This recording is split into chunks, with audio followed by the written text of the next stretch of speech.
Pues damos no solo la bienvenida a Andy, que antes lo has explicado rápidamente, pero él es el director de la Fundación RZ para el diálogo entre fe y cultura, y ellos se están dedicando a formar y a dar recursos a las iglesias para poder defender y dar razones y explicaciones de por qué creemos lo que creemos de la fe cristiana.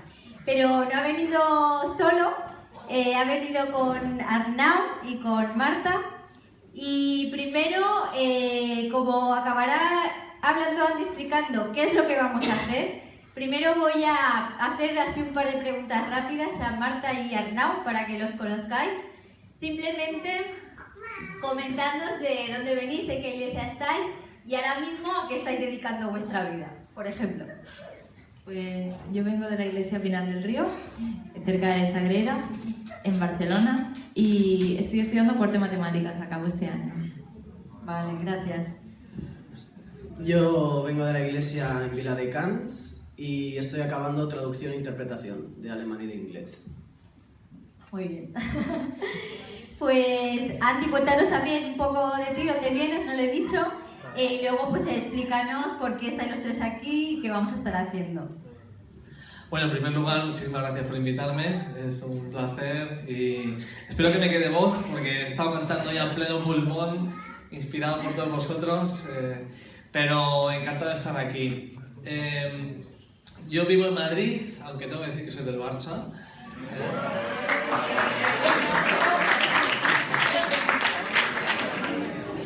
Veo que no todos aplauden, eso es bueno. Bueno, como digo, encantado de estar aquí. Vivo en Madrid con mi mujer Elizabeth y tres pequeñajos que son Judith, David e Irene, que son de 10, 9 y 5 años. Y trabajo en la Fundación RZ para el diálogo entre fe y cultura, que básicamente nos dedicamos a hablar de Jesús en la esfera pública y en lugares donde normalmente uno no pensaría que se puede o se debe hacer este tipo de cosas.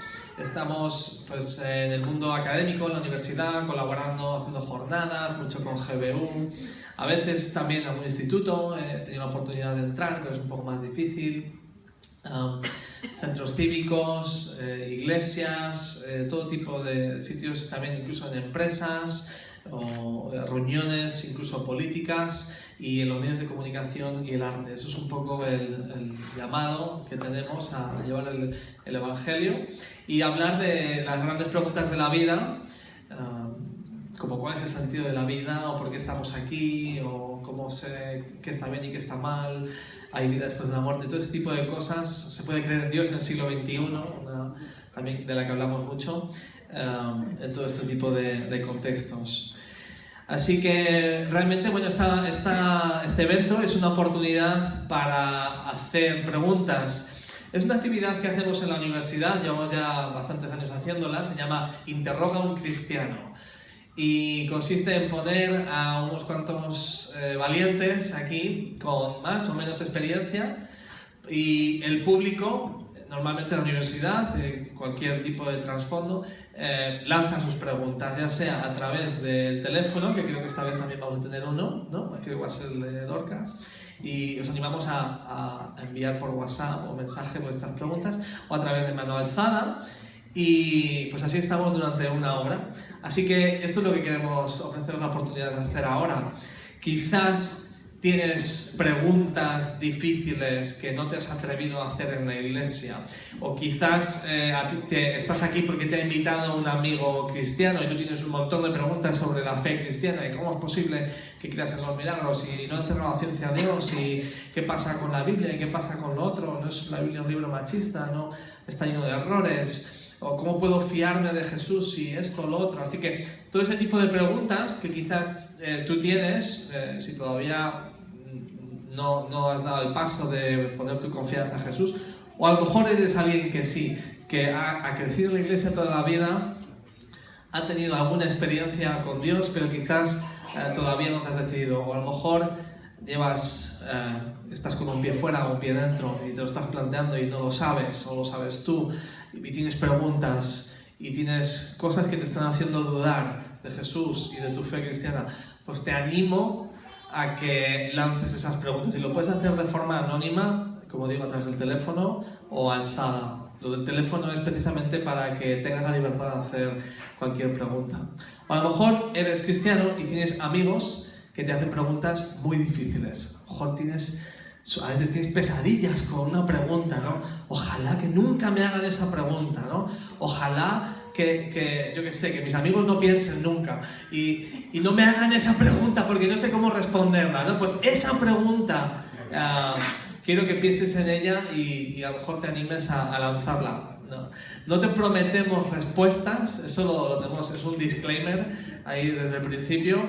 No tenemos respuestas a todas las preguntas, pero sabes, no creo que sea un problema para la fe cristiana, porque Jesús responde las principales preguntas, a lo mejor no todas, pero no pasa nada porque no somos Dios. No tienes que tener todas las respuestas para tener razones suficientes para confiar en Jesús. Así que si no tenemos la respuesta, lo diremos, y a lo que sí nos comprometemos es a después quedar contigo o por email o por teléfono y investigar también esa pregunta durante un tiempo para darte la mejor respuesta posible, porque nos interesa de verdad tus luchas y tus preguntas. Así que, si quieres, arrancamos con eso. No sé si eso sirve de introducción. Sí, muchas gracias, Andy. Y ahí veis, os hemos puesto 2 redes de wifi con el password por si queréis conectaros, y el número de teléfono para que empecéis a enviar preguntas. Os dejamos, si acaso, medio minuto, ¿vale? Para que penséis en preguntas, las escribáis, las enviéis, y si después del medio minuto no ha llegado ninguna, yo os lanzo una pregunta.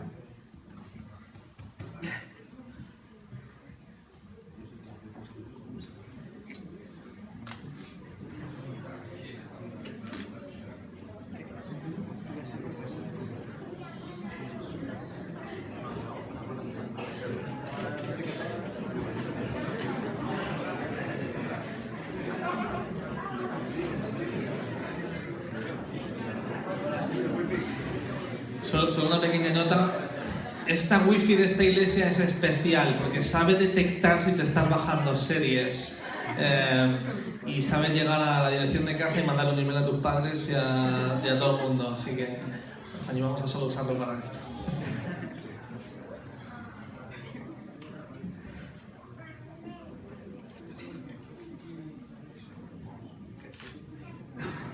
La primera pregunta es siempre la más difícil.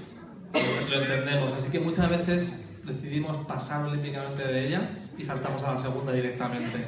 Así que vamos con la segunda pregunta.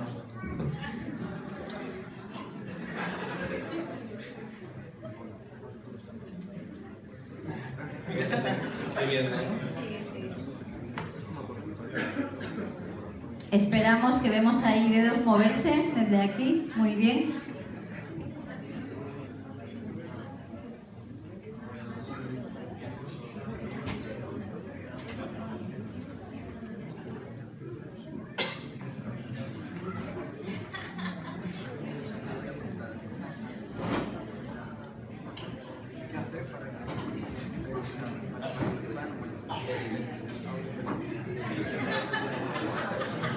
Yo pensaba que mi teléfono iba a arder, pero de momento no es así. Así que les voy a lanzar una pregunta. Mira, acaba de llegar la primera, pero como ya la tenía pensada, voy a lanzar la primera pregunta y dejaré tiempo para que vaya llegando alguna más tarde, ¿vale? Muchas veces sacas el tema de Dios y lo primero que la gente, claro, no puedes ver, no puedes tocar, y entonces, si dices que Dios existe, ¿dónde está? ¿No?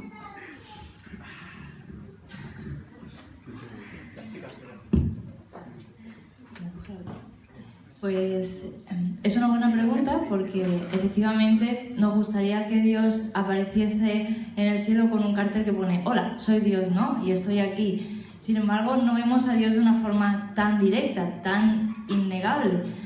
Pero en realidad hay otras cosas en la vida que tampoco podemos en ese sentido ver de forma innegable. No vemos el amor, sin embargo no dudamos de que existe, o no vemos la gravedad y no dudamos de que existe. ¿Y por qué no dudamos, por ejemplo, como matemática, de que la gravedad existe? Porque hay evidencias suficientes para considerar su existencia y para incluso afirmar que puede existir. A Newton se le cayó una manzana y empezó a investigar y concluyó que era una fuerza, no un duendecillo tirando con un hilo, ¿no?, de una manzana. Entonces, lo que me gustaría hacer con vosotros es considerar si hay evidencias para la existencia de Dios, porque también aclararos que yo como matemática, para mí demostrar algo es dar una prueba irrefutable de una cosa, y esto no se puede hacer con casi nada en la vida cuando sales del terreno de las ciencias exactas. Entonces, ¿qué entendemos por demostrar?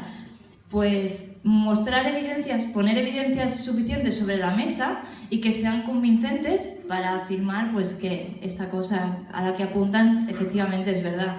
Entonces, algunas de las evidencias de la existencia de Dios. A mí me gusta mucho considerar el universo que vemos, ¿no?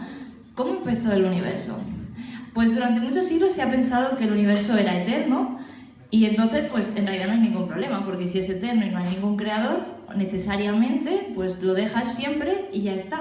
Pero claro, se descubrieron las ondas gravitacionales y una serie de evidencias científicas que hicieron pensar a los astrónomos y a todos los científicos que el universo se estaba expandiendo, lo que significa que tuvo un inicio.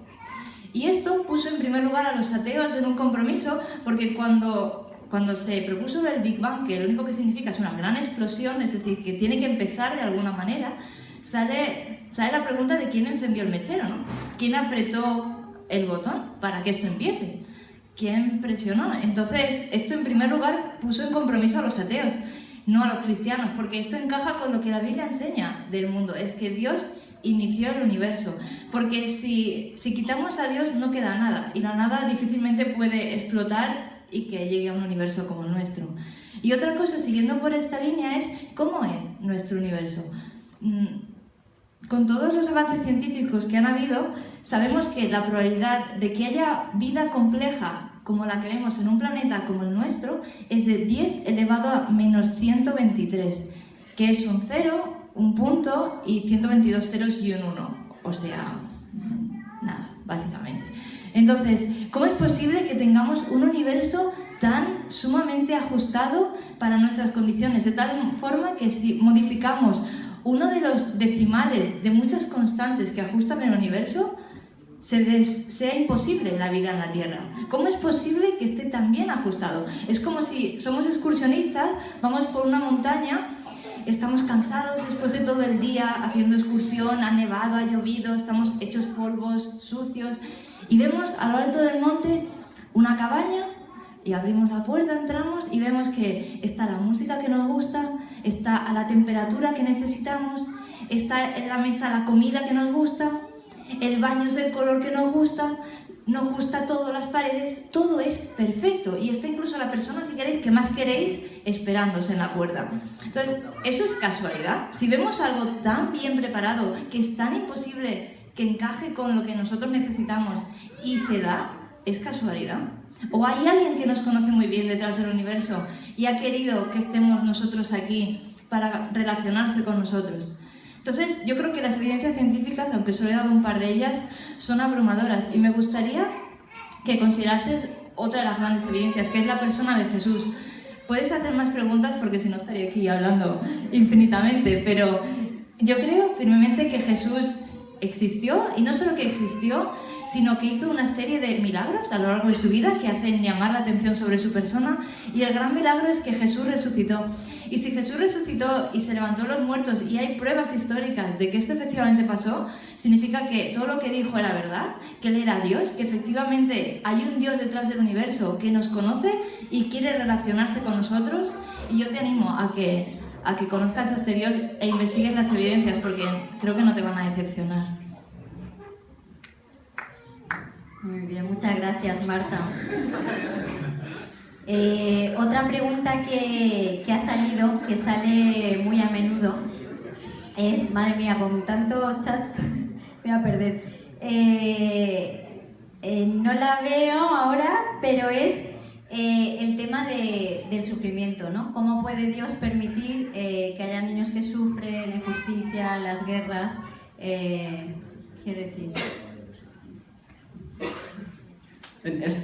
Este tema es muy delicado porque hay dos maneras de abordarlo. Una es la manera intelectual, es decir, una persona que tiene curiosidad y quiere o le preocupa el tema, pero no está directamente implicado en ello, solo quiere saber. La otra manera de abordarlo es la de una persona que está sufriendo. Alguien que está en una enfermedad, alguien que está pasando por un mal momento. Si eres de este segundo tipo de personas, lo último que me gustaría es aquí abofetearte con reflexiones intelectuales, porque no, como ha dicho Andy al principio, no tenemos todas las respuestas, pero eso no significa que no podamos abordar el tema, aunque sea de manera parcial, quizá más intelectual. Cuando viene el tema del sufrimiento, normalmente llegamos a la conclusión: o bien Dios no existe, y por eso no hace nada contra el sufrimiento, porque no existe, o bien existe, pero no le importa el sufrimiento, es indiferente, o incluso no puede hacer nada contra él. Pero en primer lugar, si Dios no existe, ¿por qué nos preocupa tanto el tema del sufrimiento, el tema de la injusticia? ¿Por qué gritamos contra el sufrimiento y contra la injusticia? ¿Por qué nos parece que algo está mal? Si simplemente es algo cultural o algo subjetivo, algo, una decisión que tomamos, esto está mal porque lo decidimos, entonces si hace años en Estados Unidos se decide que la esclavitud está bien, entonces está bien. Pero sabemos que no es así, sabemos que podemos afirmar que eso estuvo mal, igual que estuvieron mal muchos otros eventos de la historia, y podemos clamar y decir y afirmar que están mal cosas que aún hoy en día suceden. Y el hecho de que tengamos esta conciencia de que algo nos dice ante la injusticia que eso no debería ser así, ello apunta hacia la existencia de Dios. Y quizá en este punto es cuando dices, vale, Dios existe, pero como decíamos, es indiferente. Ve el sufrimiento y no hace nada por evitarlo. Y en este punto creo que lo que tenemos que plantearnos es otra cosa. Es si el mundo que Dios nos dio era un mundo con sufrimiento y con injusticia. Voy a poner un ejemplo que me gusta mucho poner. A mí se me rompen todos los aparatos electrónicos que cojo, todos, ¿vale? Y hace poco se me rompió un móvil que tenía porque se me cayó al suelo, se me rompió toda la pantalla. En aquel momento yo podría haber ido a los fabricantes y decirles, oye, me habéis dado un móvil roto, sois unos malos fabricantes de móviles, dadme uno que esté bien. Y ellos me dirían, no somos malos fabricantes, eres tú que le has dado un mal uso. Y algo parecido es lo que hacemos con Dios. Le decimos, oye Dios, eres un mal Dios, nos has dado un mundo injusto y no haces nada por repararlo. Pero el problema no es que Dios nos haya dado un mundo lleno de injusticia y de sufrimiento, sino que lo hemos corrompido nosotros. En la Biblia al inicio vemos cómo Dios le da al ser humano un mundo donde es un contexto perfecto, se relaciona bien consigo mismo, con los demás, con Dios, con la naturaleza. Y en cuanto el ser humano rompe su relación con Dios, se rompe todo. Su relación consigo mismo, con los demás y con la naturaleza. Y ese es el panorama que vemos hoy en día. Donde quiero llegar es que Dios no nos dio un mundo corrupto, lo corrompimos nosotros. El problema es que siempre pensamos en la injusticia como algo, o casi siempre, como algo ajeno, algo que viene de fuera, el terrorismo, las guerras, la corrupción, pero pocas veces reflexionamos en nuestra propia injusticia y si lo hacemos nos damos cuenta de que tenemos un grave problema. Si pudiéramos proyectar aquí nuestro corazón y todo lo que ha pasado por él, nos sentiríamos avergonzados. Entonces ahí es cuando nuestra pregunta quizá cambia. Y ya no es tanto, si Dios existe, ¿por qué permite tanto sufrimiento? Y nuestra pregunta se convierte en, si Dios existe y de verdad es justo y bueno, entonces ¿por qué permite que yo siga existiendo? Y a eso la Biblia sí que da una respuesta clara. Y es porque Él es paciente y no quiere que ninguno de nosotros muera, sino que nos arrepintamos para volver a Él. Si Dios no acaba con todo el sufrimiento y con toda la injusticia, es para no acabar conmigo. Es porque me está esperando, para que me arrepienta y vuelva a Él, que es verdaderamente justo y verdaderamente bueno. Quizás solo añadir que no es un Dios indiferente que está sentado en su sofá viéndonos como si fuéramos su serie favorita, viendo cómo nos retorcemos, viendo cómo nos matamos y viendo el mundo de dolor, sino que deja su sofá, deja su comodidad, deja su gloria, se hace uno de nosotros y sufre lo indecible, en primer lugar para identificarse con nosotros.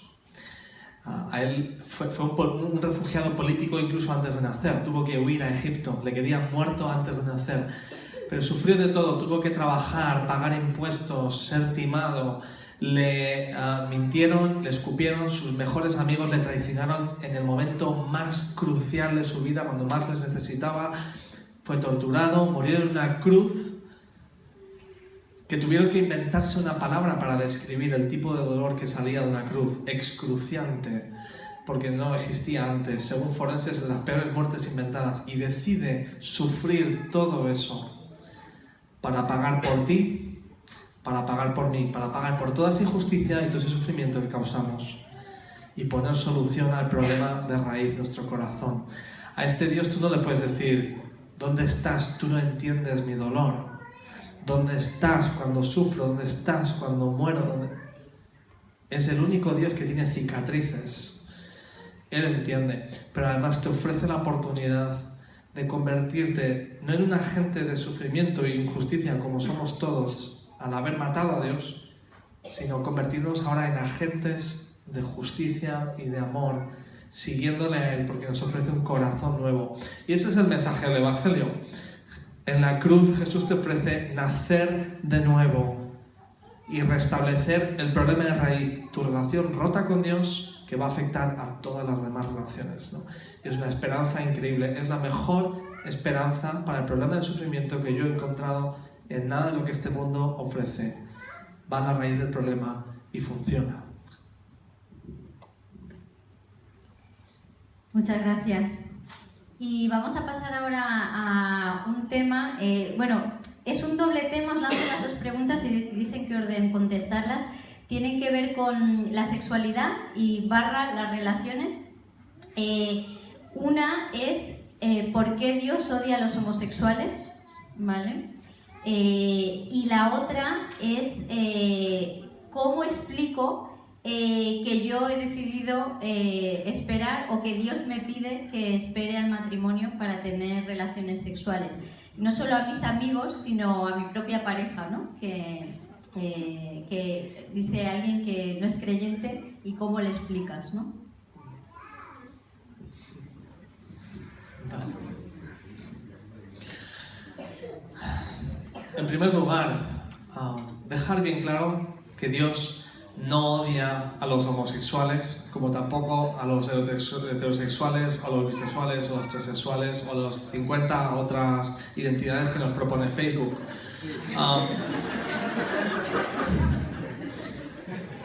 Y en segundo lugar, si tú eres alguien, o conoces a alguien muy cercano, que es homosexual o bisexual, y que has sentido ese odio, o tú has sentido ese odio por parte de la iglesia, otros cristianos, como está ocurriendo por todo el mundo, y es algo lamentable, el rechazo, el odio y la discriminación que está sufriendo toda la comunidad no heterosexual. Te pido perdón en nombre de Jesús, porque eso es una actitud que Jesús condenó y que la Iglesia no debería estar haciendo. Jesús nuestro Creador nos da la libertad a todos de vivir de la forma que queramos. Él no impone nada. Dejó bien claro que Él ha creado el sexo. No es un invento que hemos descubierto nosotros como la luz o la electricidad. Lo inventó Él, viene de Él, lo ha diseñado Él. A Dios gracias. Todos los días le doy gracias por ello, porque es flipante, pero en un contexto. Él dice, viene con un manual de instrucciones, es para una relación monógama, heterosexual, entre dos personas de compromiso de por vida, matrimonio entre hombre y mujer. Ahí es donde mejor funciona, ahí es donde es una absoluta pasada y además incremental, va mejorando con los años, porque es algo que te une cada vez más en una relación de pareja. Pero en cuanto lo sacas de ese contexto, está bien, puede funcionar, pero se dice que el peor enemigo de algo bueno, de lo mejor, es algo bueno, ¿no? Y en cierto sentido creo que todos estamos rotos sexualmente. Jesús condenó la hipocresía heterosexual cuando los hombres de su época, religiosos, monógamos, heterosexuales, decían, no, nosotros no adulteramos, ¿no? Y Jesús le decía, cuando miras a una mujer pasar y te montas una película con ellas, eso es adulterar, sois unos hipócritas. Todos estamos rotos sexualmente. Si yo dejara mi naturaleza ir por sí misma, yo soy un polígamo por naturaleza, ¿no? Si fuera por mí, si yo diera rienda suelta a mi naturaleza, estaría acostándome con todas las chicas que pudiera, ¿no? Eso querría yo creer, que tendría tanto éxito. Pero si eso es lo que por naturaleza a mí me sale, la poligamia, y Jesús me plantea algo que es un reto enorme, que está ligado a la otra pregunta, la abstinencia antes del matrimonio, o si Dios te lo pide de por vida. Que Él es el que lo ha inventado y me plantea un reto. Y en realidad no solo en lo sexual, la ética de Jesús me reta en todo, en la forma de usar el dinero. Cuando vienes a Jesús, pones tu confianza en Él, significa, Jesús, a partir de ahora, tú eres Dios y yo no. Eso significa que lo que Él diga en cuanto al sexo tiene mucho más sentido y funciona y es mejor que lo que yo piense.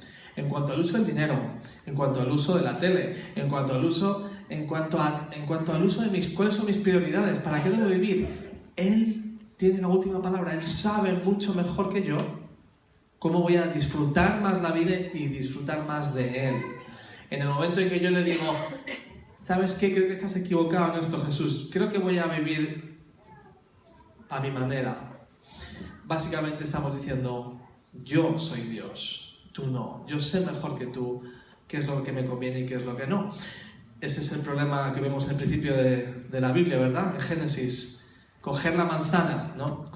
Estamos aquí todos, el mundo está roto porque alguien cogió una manzana. Claro que no. Hicieron una declaración de independencia a Dios y les dio un mandamiento, no muchos, uno, y decidieron romperle. Dios dice que esto está malo, yo digo que está bueno. Yo sé mejor que Dios qué es lo que me conviene. Y esa es la declaración de independencia, de hacernos Dios, que ha hecho que el mundo esté roto. Y en lo sexual también. Por lo tanto, Dios no odia a los homosexuales. Dios ha muerto por los homosexuales y por los heterosexuales en la cruz. Porque el problema no es el sexo, no es el gran pecado. El gran pecado, el gran fallo de fábrica que tenemos es la independencia de Dios. Y Él ha venido a solucionar el problema de raíz, no nuestras prácticas sexuales o de dinero o de todas las otras cosas que están mal, sino el problema de raíz que es nuestro corazón y nuestra independencia. En cuanto al sexo antes del matrimonio, sinceramente tienes que decidir mi criterio o el de Jesús. ¿De quién me fío? ¿De quién me fío? O eres tú Dios o es Él Dios. Si Dios existe, Él ha inventado el sexo y sabe mucho mejor que tú qué te hace más humano, cómo vas a disfrutar más la vida a corto y a largo plazo, aunque este caramelo te parezca muy dulce. No sé si quieren añadir algo los demás. Vale. Ahora empezaron a llegar un montón de preguntas. Bueno, tenemos un par que son muy parecidas. Tienen que ver, hablando con nuestros amigos, saben que son creyentes, tienen la idea de que la religión es todo prohibición.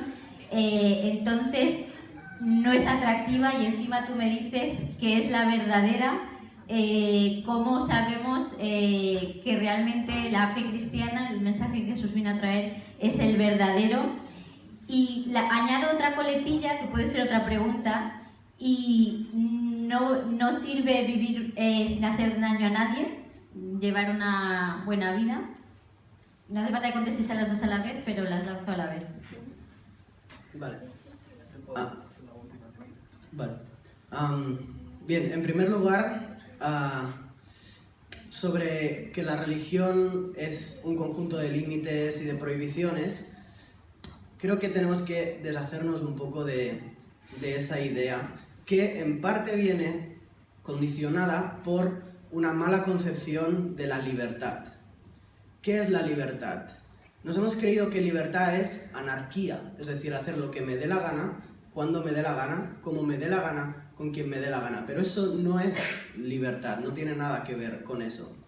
Un amigo mío lo explica con la siguiente ilustración. Dice, imagina que tengo un pez en el mar. ¿Ese pez es libre, sí o no? Sí, por supuesto que sí. Ahora, tiene ciertas limitaciones ese pez. No puede salir del mar y decir, voy a ir a visitar la Sagrada Familia.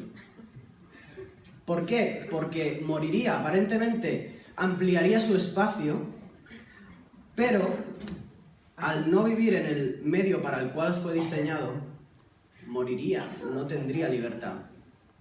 Libertad es vivir en el medio para el cual fuiste diseñado. Y en este caso, como cristianos creemos que fuimos diseñados para conocer a Dios, para disfrutar de Él, para que Él nos amara y para que nosotros le amáramos a sí mismo a nosotros. Así que no, el cristianismo no es imponerte una serie de barreras, sino al contrario, es darte la libertad, es permitirte vivir en el medio para el cual fuiste diseñado, que es conocer a Dios y amarle. Había una segunda parte de la pregunta que era... Sí, el tema de por qué el Dios de la Biblia es el Dios verdadero, porque la fe cristiana es la única fe verdadera. Sí. Bueno, es una pregunta que también se puede abordar desde varios campos. Por ejemplo, sobre la fiabilidad que tiene la Biblia o sobre más perspectivas. Como ha dicho Andy, para mí algo que me ayuda mucho es que Jesús es el único Dios con cicatrices, es el único Dios con heridas, es el único Dios que no me dice, toma esta lista de tareas, esta lista de la compra y cuando la cumplas toda, entonces a lo mejor, si tengo un buen día, te dejo que vengas conmigo. No, es el Dios que se hace hombre, se humilla y me viene a buscar. Se hace hombre y muere por mí para salvarme. Entonces, eso a mí me convence. Aunque podríamos abordarlo también desde otras perspectivas. No sé si quizás...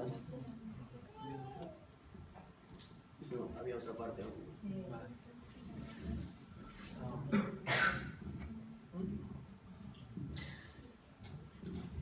La mayoría de las religiones te dicen, como decía Arnau, cumple estas cosas, esta lista de la compra y entonces tendremos paz. Te ganarás el cielo, tendrás el paraíso, o serás uno con el todo, tendrás el premio final, ¿no? Porque todas las religiones reconocen que algo está mal, no está como debería, y hay que trabajar para solucionarlo, para conseguir el estado puro, la salvación, etc., ¿no? El cristianismo te dice lo contrario, ¿no? El Islam te va a decir, cumple los 5 pilares del Islam, obedece la voluntad de Allah, tendrás el paraíso. El budismo te dirá, cumple las 8 leyes espirituales, ¿no? Mejora y trabaja en tu karma, compensa por lo malo, hasta conseguir la libertad, ¿no? Etcétera, etcétera, etcétera. El cristianismo te dice, eres amado y aceptado antes de obedecer ninguna de las leyes. Imagínate que yo le llego a mi novia, ahora es mi mujer, y le digo, quiero casarme contigo. Guay. Digo, solo una cosita. Aquí está el libro de recetas de mi madre. Si cumples todos y cada una de las recetas que hay aquí, al pie de la letra durante los próximos 40 años, entonces te querré, te aceptaré y podremos seguir adelante juntos, ¿no? Si no, te vuelves con tu madre. Creo que las chicas muy emocionadas, ¿no? ¿Quién no quiere una propuesta de matrimonio como esta? ¿No? Eso es un insulto, ¿verdad? Jamás se te ocurriría tratar a nadie, ya no solo a una novia, sino a un amigo así, condicionando tu amistad, condicionando tu aceptación, ¿verdad? Sin embargo, eso es lo que la mayoría de las religiones nos dicen. Cumple y serás aceptado. Jesús te dice, eres amado y aceptado no solo cuando no cumples las reglas, sino cuando las infringes y aposta. Dice, Dios nos amó incluso cuando éramos enemigos. Y es Él el que viene a cumplir todas esas recetas, a cumplir toda la ley, todas las cosas en las que nosotros fallamos, Él las cumple y paga por ello en la cruz. Y nos ofrece el perdón, nos ofrece la salvación en base no a lo que nosotros hacemos por Él, sino lo que Él ha hecho por nosotros. No es ya distinto, es radicalmente opuesto a lo que cualquier religión dice. ¿Por qué el cristianismo y no cualquier otra? Sinceramente, sigue al que está vivo. Jesús es el único que está vivo. Si tengo que seguir a Buda, está muerto. Si tengo que seguir a Mahoma, está muerto. Si tengo que... Todas y cada una de las demás religiones, su seguidor o su mensaje principal muere en una tumba. Jesús es el único que la deja vacía y dice, puedes confiar en mí porque he vencido el mal, he vencido la muerte y hoy me puedes conocer y hablar conmigo. Estoy vivo. Para mí es una de las principales claves que hace el cristianismo algo completamente distinto. C.S. Lewis dijo, creo en el cristianismo porque, dice, no porque sea fácil, sino porque es verdad, ¿no? Le convenció la evidencia, ¿no? Y en relación a esto, la última pregunta, ¿no puedo simplemente ser bueno? ¿No puedo simplemente ser una buena persona? ¿Tengo que seguir a Jesús? ¿Tengo que entregarle mi vida y hacerle a Él Dios y renunciar a mi trono, dejar de ser Dios? ¿No vale con ser buena persona? Pues sabes, detrás de esta pregunta hay una creencia profunda de que el propósito de la vida es ser buena persona. Pero el propósito de la vida no es ser buena persona. El propósito de la vida es amar a Dios por encima de todas las cosas y darle gloria a través de esa relación. Tú imagínate que te encuentras el día del juicio final, porque va a haber un día donde todos vamos a tener que rendir cuentas ante la justicia que existe. Si no, Hitler se rió de todos nosotros, pegándose un tiro en la cabeza y no pisando ningún juicio ni ningún juzgado. Hitler responderá ante la justicia, tú y yo responderemos ante la justicia. Ahora imagínate que llegas a Jesús y le dices, yo quiero entrar ahí contigo a tu casa, he sido buena persona. Y Jesús te dice, ¿quién te dijo que el propósito de la vida era ser buena persona? El propósito de la vida era amarme a mí y dejar de ser Dios, que lo rompías todo a tu paso, y hacerme a mí Dios, porque soy la bondad personificada, soy la razón de tu existencia. Dice, pero he sido bueno. Bueno, pues toma, aquí tienes un diploma. Por ser buena persona. Pero ¿con qué derecho dices ahora entrar a comer a mi casa y sentarte conmigo si no sabes ni cómo me llamo? ¿Te das cuenta? La salvación es relacional. Jesús dijo, el que a mí me rechaza ya está condenado. La salvación se basa en si aceptamos o rechazamos a Dios, no en si somos buenos o somos malos. Imagínate que se va al cielo por ser bueno, ¿no? ¿Dónde pones el límite? ¿Cómo de bueno hay que ser? Normalmente pones el límite donde estás tú, de aquí para abajo, ¿no? Pero piénsalo por un segundo, porque no tiene sentido. Arriba del todo, ¿no? Gente como Gandhi, Teresa Calcuta, Médicos Sin Fronteras, gente que da su vida por los demás. Vas bajando, gente que dice mentirijillas, mentiras más gordas, que roba, que mata, no, hasta que llegas abajo del todo, lo peor del mundo, ¿no? Después de los genocidas están la gente que disfruta dando dolor a la gente, ¿no? como los dentistas. ¿Dónde pones el baremo? ¿Quién entra y quién no? Jesús dice, no funciona así. Primero porque la justicia está allí arriba y nadie llega. Pero Jesús dice, no es así, es así. O aceptas lo que te ofrezco en la cruz, o me escupes en la cara y lo rechazas. O estás conmigo, o estás en contra de mí. Así es como funciona la salvación del Dios que ha provisto la salvación, ¿no? ¿Dónde estás tú? Tienes que hacerte esta pregunta. ¿Y quién va a responder por ti el día del juicio final? ¿De verdad piensas que tus buenas obras te van a salvar? Yo sé que las mías no, ni por asomo. Que pensando en... Ahora has acabado hablando de Jesús y una de las preguntas que sale es, a veces la gente nos dice, vale, Jesús, pero si vas a la Biblia tienes el Antiguo Testamento, el Nuevo, Jesús, amor, pero el Dios del Antiguo Testamento manda cosas que no os lo podemos ni creer, ¿no? Matar a gente, ¿qué tiene que ver el Dios del Antiguo Testamento con Jesús?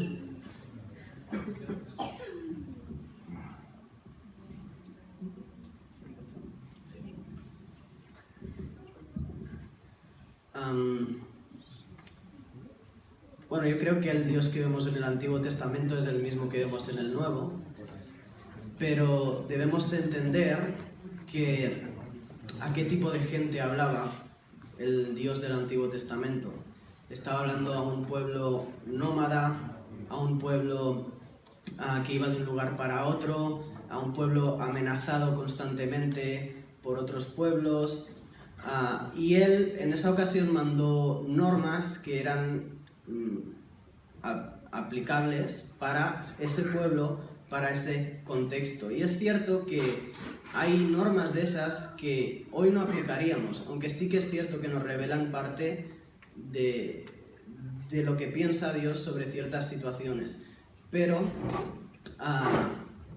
no todas esas normas hoy deberíamos aplicarlas porque eran limitadas al tiempo y al espacio de aquel pueblo.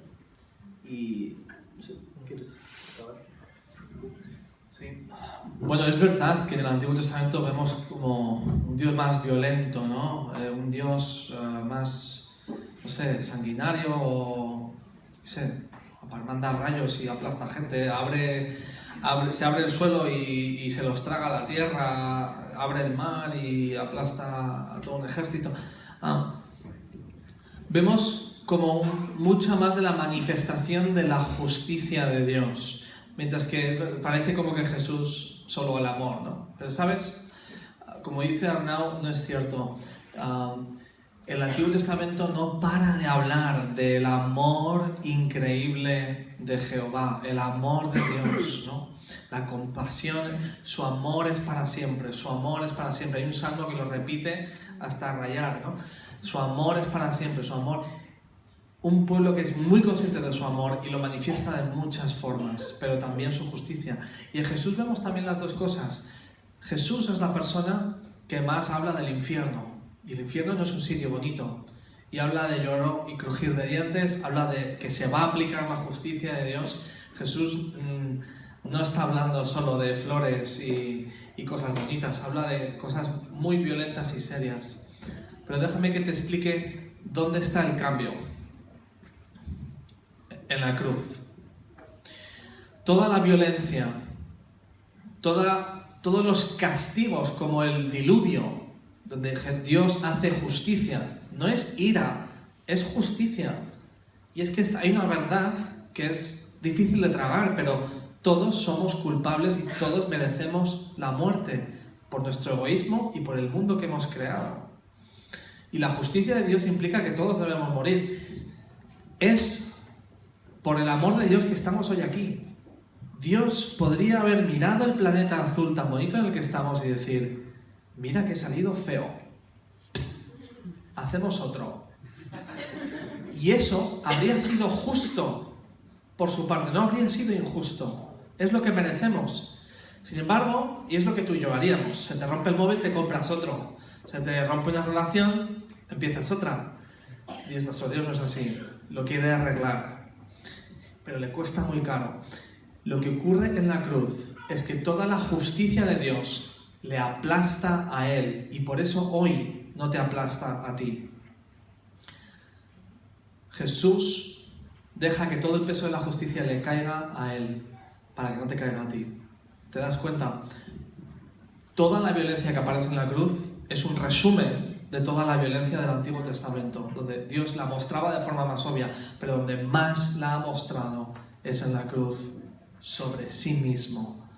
Eso es lo que en la Biblia se llama la justificación, que Dios nos perdona no a expensas de la justicia, mirando para otro lado, sino a través de su justicia, pagando Él. Él es el juez que se quita la toga y dice: yo pago por ti. Así que es exactamente el mismo Dios, simplemente se muestra de formas distintas, y en la cruz entendemos los dos de la mejor forma, ¿no? Gracias. Ahora cambiamos un poquito de tema y volvemos a... Habíamos casi empezado así. Y hay dos preguntas muy relacionadas. Una dice algo así como... bueno, sois cristianos, tenemos el tema de la ciencia. Con el tema de la ciencia ni siquiera vosotros os ponéis de acuerdo, que si los supercreacionistas, que si... el tema de la evolución por medio, algo de evolución, sí, no. Pero en relación a esta también había otra pregunta muy sencilla que decía si la fe y la ciencia se pueden relacionar o si están totalmente opuestas. Vale, pues empiezo por la segunda. Muy bien. Luego llego a la primera. Vale. Sí, es una cuestión muy extendida el hecho de pensar que la fe y la ciencia es una cuestión de opuestos. O bien eres científico y utilizas la razón para sacar conclusiones en la vida, o bien eres creyente y utilizas la fe, ¿no? Entonces, como a lo largo de los años se han ido justificando cosas de la naturaleza que no entendíamos, atribuyéndolas a supersticiones o un montón de dioses, una vez que la ciencia avance, pues ya está, Dios quedará enterrado, no necesitaremos seguir creyendo tonterías y ya está, y habremos solucionado el problema. Y hasta cierto punto es verdad, porque realmente se ha recurrido a supersticiones que yo personalmente considero estúpidas. Entonces es muy razonable hacerse esta pregunta de si la fe y la ciencia se oponen, como puede parecer de entrada.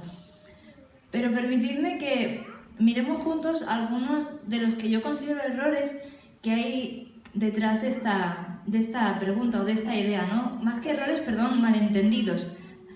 ¿Y cuáles son algunos de esos malentendidos? Pues quizás el primero es el malentendido en cuanto a la naturaleza de Dios. Y es considerar, como he empezado diciendo, a Dios como un Dios tapagujeros. Es decir, un Dios comodín que nos sacamos de la manga para explicar algo que no entendemos.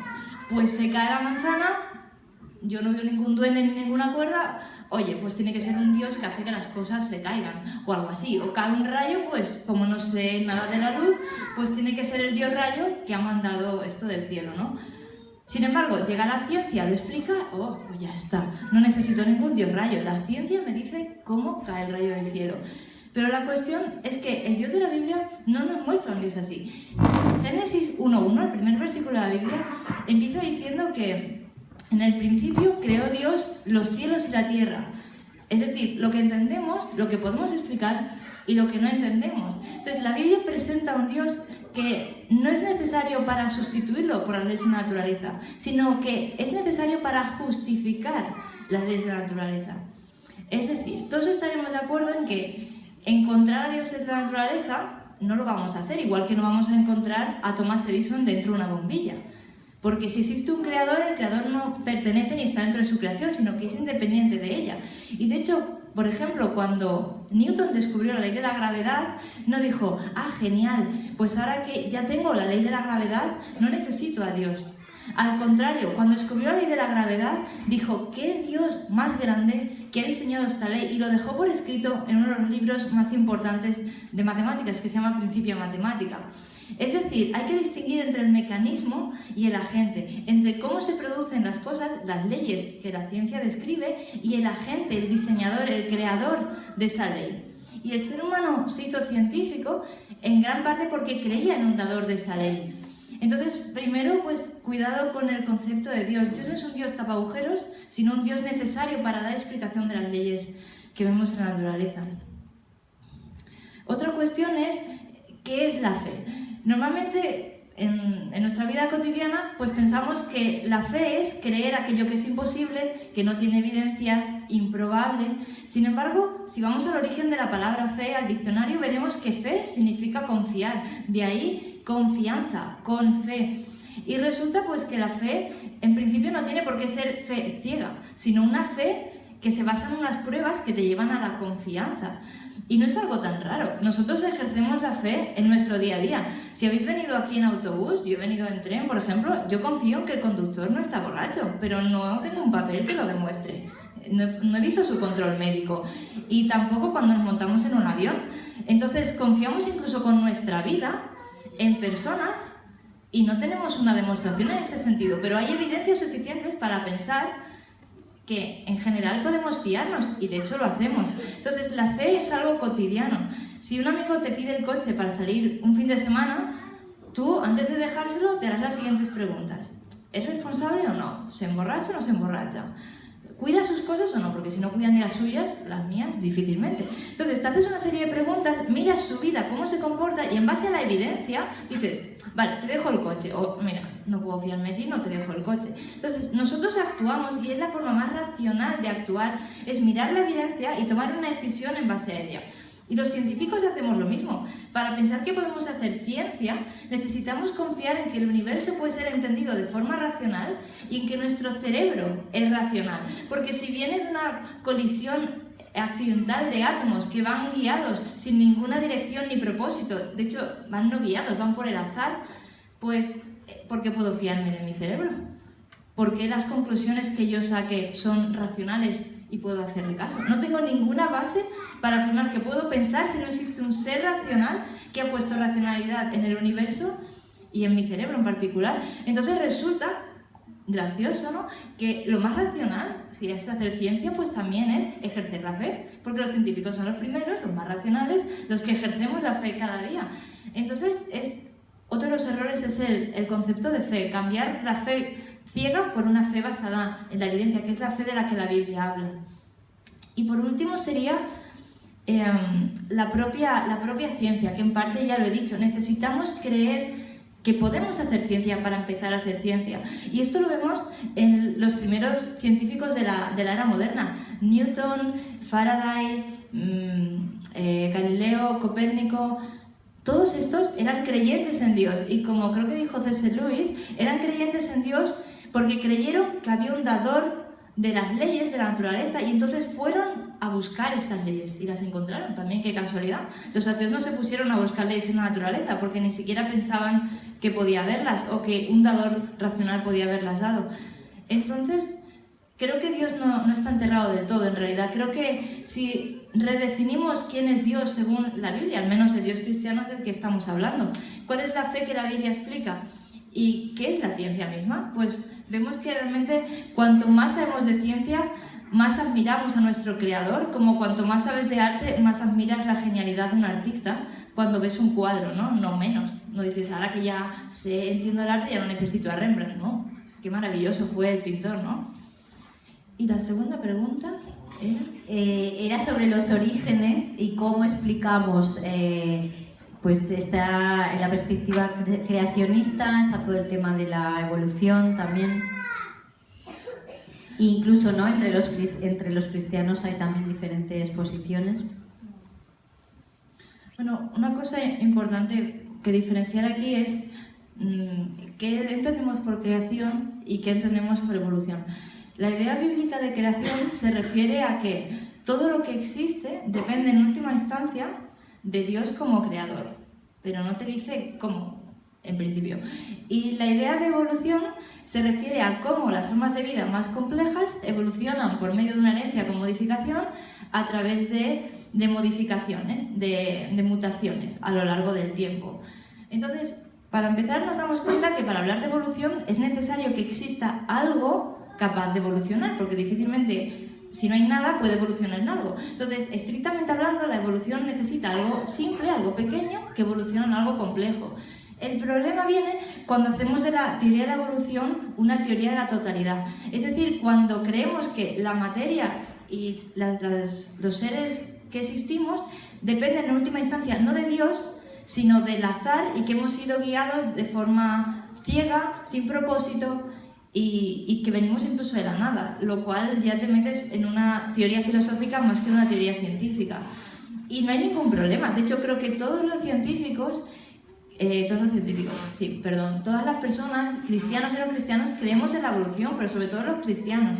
Sí que es verdad que la pregunta habla de distintos tipos de evolución y aquí personalmente no me gustaría entrar porque entiendo que la Biblia no especifica qué tipo de evolución hay que creer, pero lo importante que me gustaría dejar claro es que podemos ser cristianos y creer en la evolución, al menos en algún tipo de evolución.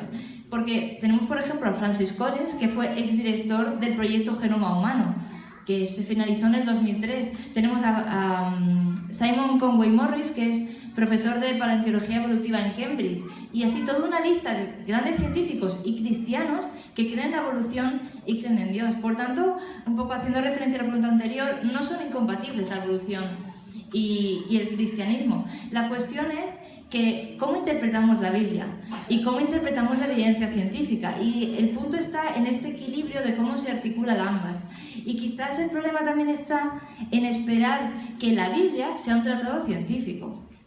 La Biblia no fue escrita para ser un tratado científico, entonces no podemos ir a ella y esperar que nos diga exactamente qué tipo de evolución hay que creer.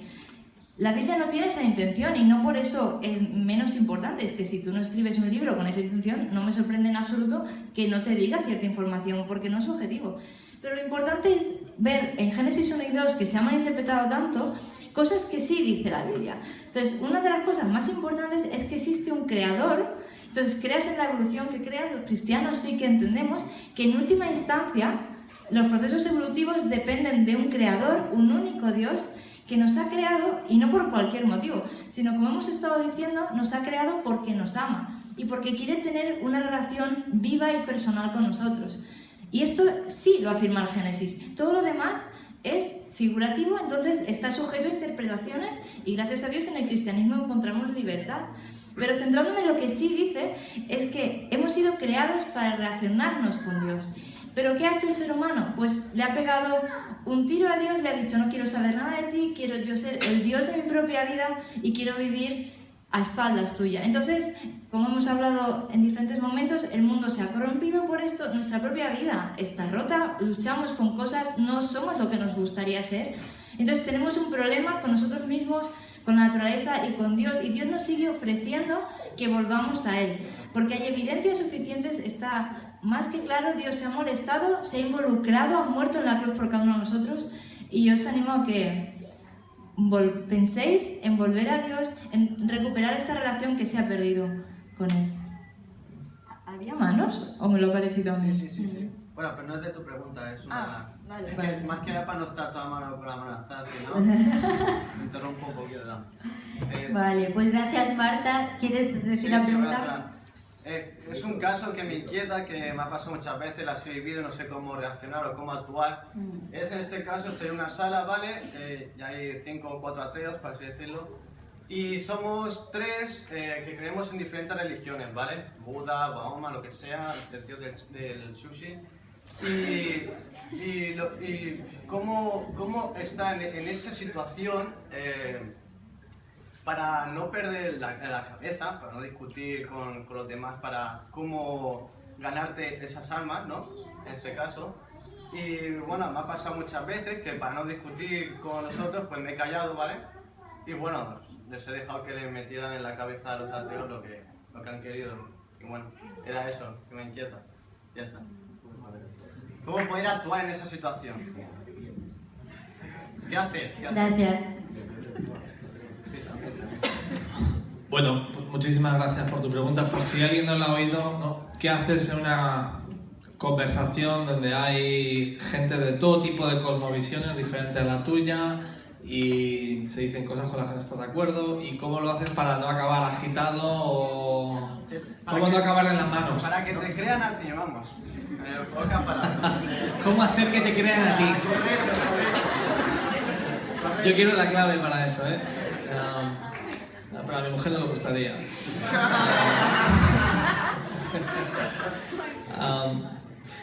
Bueno, es una buena pregunta. Por empezar por donde has terminado, no puedes hacer que nadie te crea, ¿no? Alguien que busca la verdad va a tener que descubrirla por sí mismo. Como cristianos estamos convencidos además de que nosotros no tenemos el poder para hacer cambiar a nadie de opinión, de corazón o incluso de actitud espiritual hacia Dios. Las buenas noticias es que ese no es nuestro papel y es un gran alivio, porque es algo que ni el mejor psicólogo podría hacer, sino del Espíritu Santo, ¿no? Dios en la tierra que está continuamente llamando, tocando corazones y usando todo tipo de cosas, desde sueños a conversaciones, a discrepancias, series, la Biblia y todo tipo de... y un amanecer para recordarles, estoy aquí, vuelve a casa, soy lo que necesitas, etcétera, etcétera, ¿no? Llamándonos, ¿no? Vas a leer en la Biblia una y otra vez a un Dios que dice, ven, ven, ven, vuelve a casa, ¿no? Entonces, eso por un lado, no hay nada que puedas hacer, así que a lo mejor eso te quita un peso de encima. Sí, claro, ¿no? Ahora, ¿cómo tener una buena conversación? ¿Cómo tener una buena conversación que no acabe en las manos ni con gente enfadada, sino una conversación fértil, fructífera, donde hay respeto, donde hay amor? Obviamente tú no puedes poner actitudes en la gente de tu alrededor, pero sí que puedes influenciar muchísimo con tu propia actitud. Y a veces estar callado, como haces, es una buena actitud. Escuchar siempre es un buen ejemplo. Medir tus palabras. ¿Sabes? Hacer preguntas suele ser algo muy bueno para fomentar buenas conversaciones. Buenas preguntas que hacen pensar, en vez de decir, estás equivocado, oye, ¿y has pensado a verlo de esta forma? ¿O qué piensas sobre esto, ¿no? Entonces, aprender a hacer buenas preguntas creo que es algo en lo que todos tenemos que crecer mucho y a la vez nos limita a no soltar monólogos cada 2 por 3, ¿no? Que muchas veces hemos crecido en ambientes donde predicar el Evangelio, explicar la fe cristiana consiste en soltar monólogos interminables que marean y que la gente tiene que aguantar, ¿no? Durante 10 minutos. Pero explicar con una buena actitud y respetuosa creo que es algo muy importante y eso va a calar y va a fomentar la conversación. Y obviamente tu testimonio personal, la forma en la que tú eres, también puede transmitirse mucho en esas conversaciones. O sea, primera de Pedro nos habla de presentar una defensa, una explicación de nuestra fe, dar razones por las que creemos, pero hacerlo con humildad, con mansedumbre, con respeto, con amor, y todo eso es clave, ¿no? Así que bueno, entiendo muy bien lo que es una discusión frustrante, he estado en muchas, a veces no llevan a ningún lado, otras veces te toca callar y escuchar, pero otras veces soltar una buena pregunta o decir algo justo en el momento adecuado. Te animo a estar orando mucho y pidiendo al Espíritu Santo que te dé mucha dirección de qué decir y cuándo decirlo, porque Él está muy presente en esas conversaciones también. No estás solo. Otra buena noticia, no estás solo. Lo hace Él y no estás solo.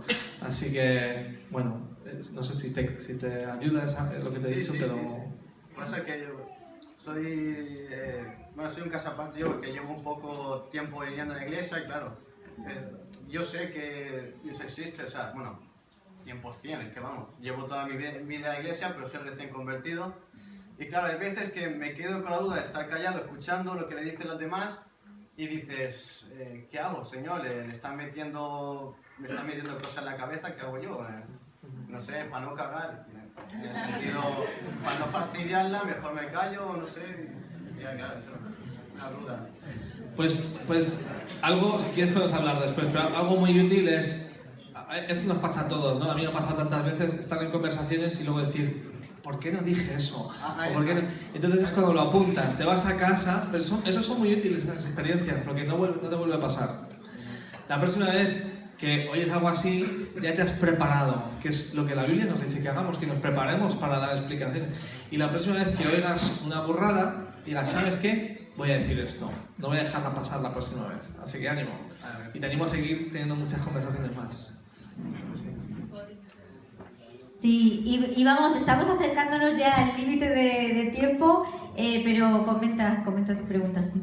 Bueno, yo quiero hacerte una pregunta que yo he tenido una conversación con unos amigos hace tiempo atrás, que un día me dijeron, ¿tú qué opinas de esto? Y a mí me gustaría escuchar vuestra opinión de esta pregunta.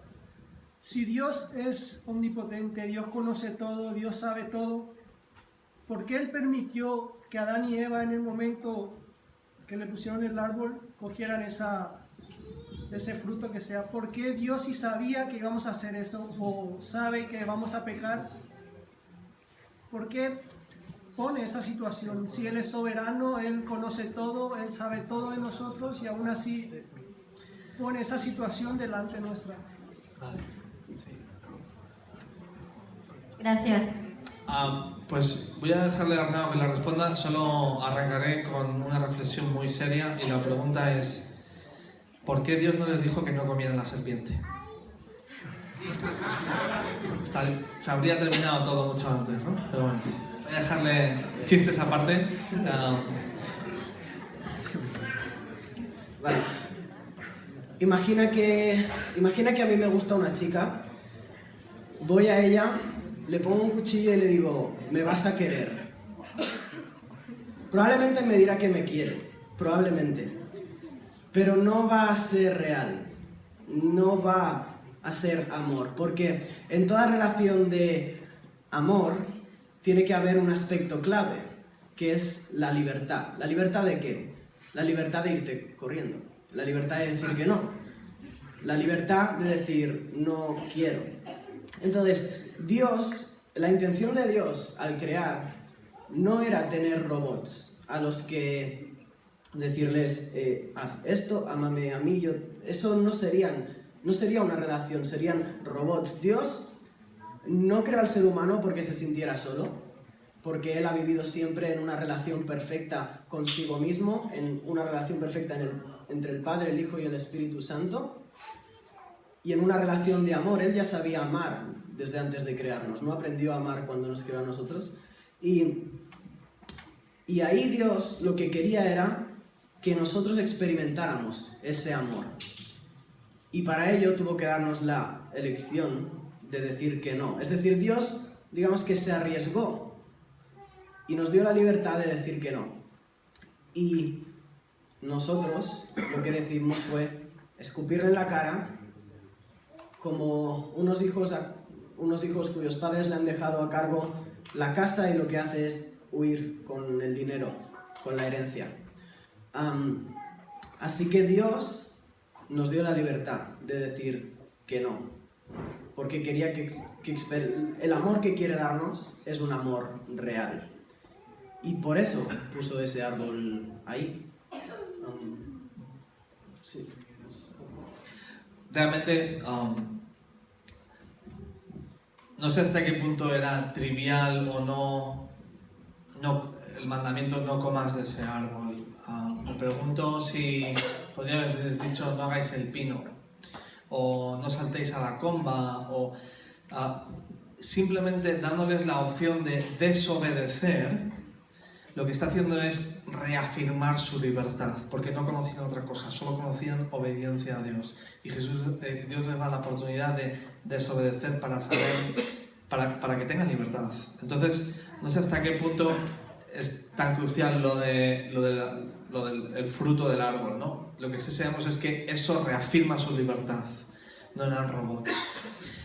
Lo increíble es que Dios sabía, como tú dices, lo que iba a venir, que iban a independizarse de Él, que iban a... Y es importante que entendamos, el problema no está en coger el fruto.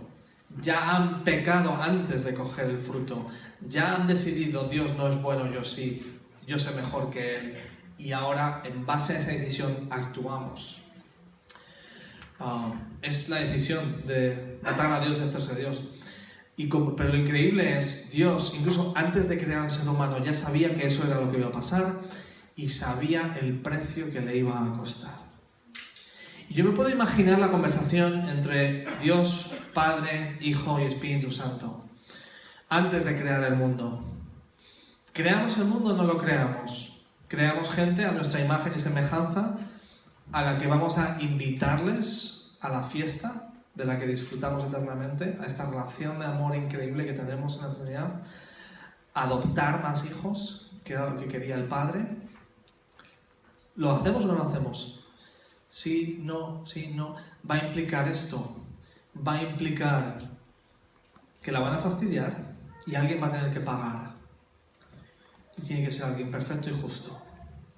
Yo no sé en la conversación de la Trinidad quién se ofreció primero o cómo surgió, pero sabemos que Jesús decidió antes de la fundación del mundo amarnos y decir: yo iré, como tantos profetas hacen eco en la Biblia, yo iré, yo pagaré el precio. Es flipante. ¿Por qué? Cuanto más me miro en el espejo, menos lo entiendo.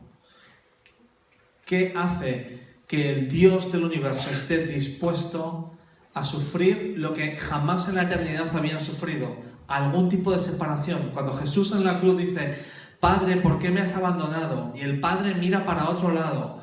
Algo ocurre en la relación perfecta de Dios Trino, que no había ocurrido hasta ese momento. Jamás entenderemos el dolor, la agonía, el sufrimiento que está cayendo sobre Jesús y sobre la Trinidad misma al hacerse pecado. Es la palabra, es lo que literalmente dice la Biblia. Jesús se hizo pecado por nosotros para pagar por nuestro acto de rebeldía y todos los platos rotos que ha ocasionado. Yo no lo entiendo, pero hasta tal punto Dios te ama, que estuvo dispuesto a romper esa fiesta, a romper su armonía, a romper esa relación idílica que tenían, donde Dios Padre ve a su Hijo morir en la cruz, ¿no? El precio es altísimo, no lo entiendo, pero estuvieron dispuestos a hacerlo, ¿no? Y si tú pones tu confianza en Jesús, si no lo has hecho ya, puedes hacer ese perdón tuyo, puedes formar parte de esa relación. Dios te invita a ser un hijo y una hija y ser amado en Cristo. Si no has puesto tu confianza en Jesús, sigues como Adán y Eva, rebelde, muerto espiritualmente, separado de Dios, diciendo: yo soy Dios y Dios está por debajo de mí. Y el día que te presentes delante de Dios, tendrás que responder. Aquel que pone su confianza en Jesús, el día del juicio final, Jesús aparecerá y dirá: este es mío, puso su confianza en mí, yo pago la cuenta, Él entra, ¿no? Aquellos que no, seguirán en ese acto de rebeldía que mencionas, de decir: yo soy Dios, ¿no? Y Dios dirá: pues aquí solo cabe un Dios en el cielo y soy yo. Todos los demás dioses tendrán que ir a otro sitio, que es el infierno, ¿no? ¿Dónde estás? Esa es la gran pregunta. No sé si quieres que terminemos ahí, pero creo que es una pregunta que todos tenemos que hacernos.